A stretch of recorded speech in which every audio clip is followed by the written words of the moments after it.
Okay, I kind of knew when I posted that last video that it would derail into a tangent about TV. The purpose of that video was not to talk about TV or no TV. The purpose was I brought up the TV thing just as one example of what can desensitize us to uh, make us numb so that we don't have the proper feelings. But the whole culture is a drug. Just because you keep yourself from watching TV doesn't mean that you're not impacted by this culture. Okay. Um, Now, the other part, the main part of the video, though, was that the scepter of authority has moved from being top down to grassroots, and that at the grassroots level, you see people demanding, crying out for things that God will judge.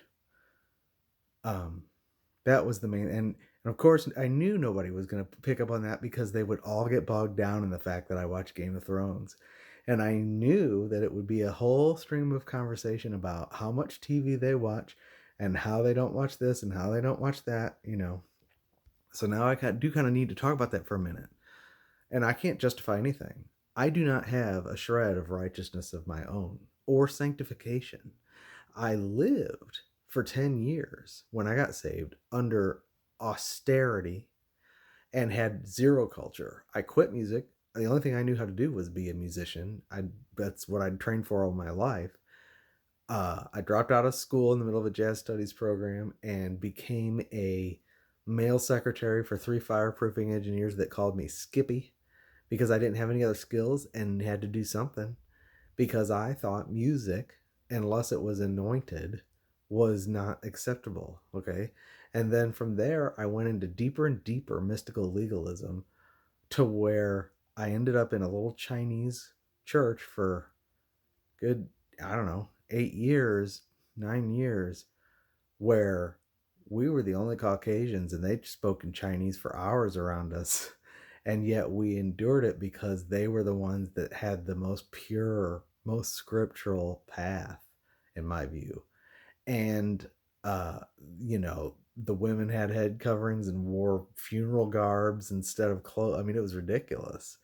And at the end of all that, it all collapsed. And it was because I had built an identity around that kind of so-called sanctification.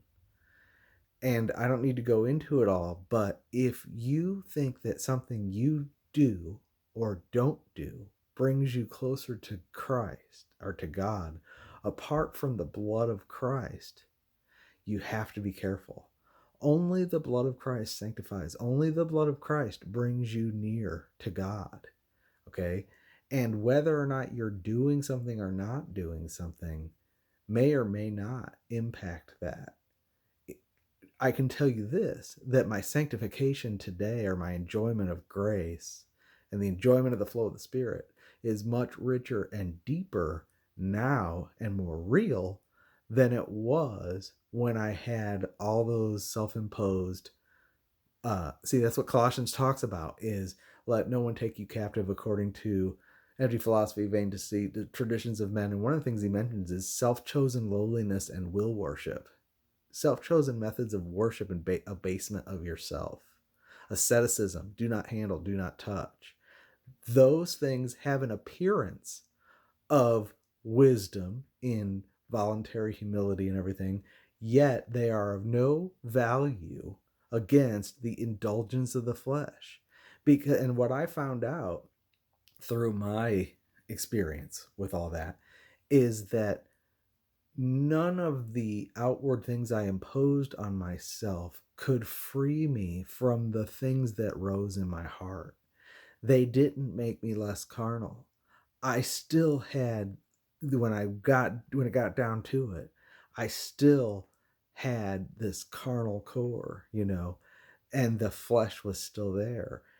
That stuff was not of value against the indulgence of the flesh, but the indulgence that I indulged myself in was the idea that I have an identity of being spiritual. I built everything around that identity.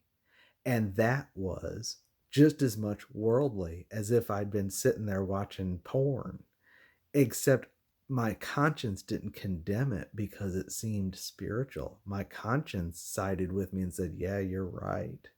You're really close to God.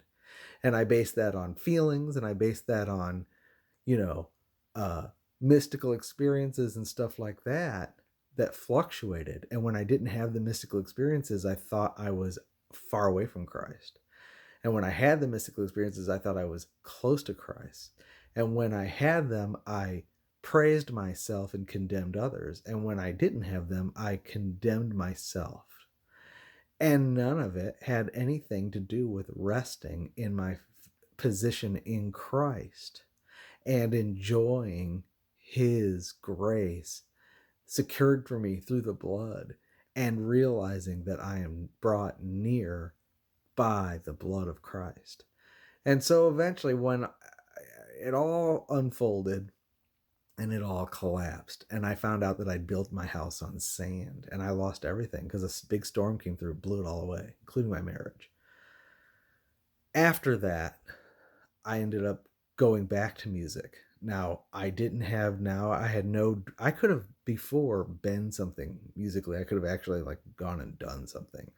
I had a path that could have, you know, but instead, I play weddings and cocktails, and I make enough money that it's okay, you know.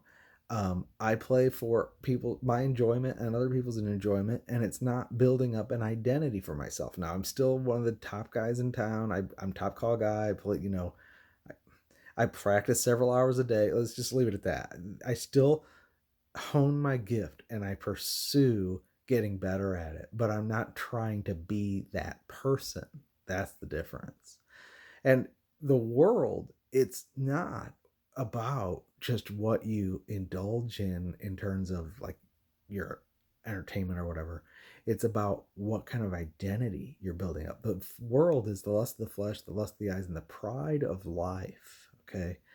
And you could be really austere and abstain from everything and have an identity about that and be more worldly than the person who indulges. And I learned this from Watchman Nee's book, Love Not the World. You know, he said, we Christians, we do enjoy this world, the things in it, and we are not abstaining in an austere or an ascetic manner and calling that sanctification. The root of the problem is our identity. You know, I think that's what he said in that book. Watchman Nee was one of the most spiritual people. You know, I don't agree with everything he said. He was too extreme, but uh, he said we're in the flesh 190% of the day, you know. Um, and you've got to have some entertainment. You have to. My mind, for example, works constantly and never stops. It's exhausting. Literally, I'm thinking like that train of thought I had in that last video. That's just what my mind does all day, all day, all day, all day. And on the one hand, yes, the teachings come out and that's really edifying for everybody, but for it can be exhausting. And I have to sit and right now, my wife and I, we watch Downton Abbey, and it's something I love period pieces. That's one of the reasons I was watching Game of Thrones. I liked the clothes, I liked the environments, I liked the, you know, it was not because of the grit, it really was because of the plot. And I started watching that years ago when I was backslidden. I binged on a couple of seasons and I just had to see it through, the plots and the characters. I know it's got bad stuff in it, and I tried to, you know, not, I'd always like trying to, you know, you try to make these deals and, oh, I'm not gonna, you know, it never led me into anything. um but at the same time, should I have watched it? Probably not. But am I going to judge my sanctification by it? No. Why? Because my sanctification is in the Christ. He's my sanctification. If I say, no, my sanctification is in that I abstained from that thing, everybody has idle time. Everybody has time when they're not in the Spirit. You're doing something. And it could be that you are thinking about your spirituality, and that could be your worldliness. It's the religious world. You could be, you know, I used to read the Bible several hours a day and pray. I mean, I had all kinds of practices that I thought were my spirituality because they kept me, I thought. But If you think those things keep you and not the grace of Christ, you're going to eventually be in trouble. So it's a balance, the Lord, at the same time, the Lord convicts us, and the Lord, what I don't do is set up rules. I do not set up rules. I'm not a religious person. I don't live in that way where I have, we don't do that, and we don't do that, and I don't do that. No, I mean, obviously, I'm not going to, there's places I won't go and there's things I won't do, obviously. But what I'm saying is that I don't have a house under a strict rule, Kids play video games, whatever. We're gonna watch Downton Abbey tonight. And yeah, there's things in there that are morally questionable. It's cleaner than some and dirty. I mean, Little House on the Prairie had an opium addict, Uh, their friend was a drunk. Who was that guy with the beard? He was a drunk, and I mean, there's all kinds of, no matter how clean we think it is, we can't justify ourselves by those things. And you can always measure it against something that seems cleaner, but none of it's as clean as the garment that Christ gave us. No white, pure Hallmark show or whatever is ever going to be as clean as the garment of Christ. And that's what we have to lay hold of. And I'm saying this, why am I saying all this? I'm a little frustrated that the conversation was just about TV. And I just want to make a pitch that, sanctification has to be rooted in Christ. It cannot be. My nearness or farness is based on what I touch or don't handle or do to handle or whatever. Now, I'm not saying indulge every appetite. What I'm saying is that you have to have Christ supplying you, or else none of that means anything, because none of it will protect you against self-indulgence. Self-indulgence comes out in the way you treat the people near you. It comes out in the way you think of yourself when you think about somebody else. I mean, self-indulgence is there, and there is no weapon against it other than Christ.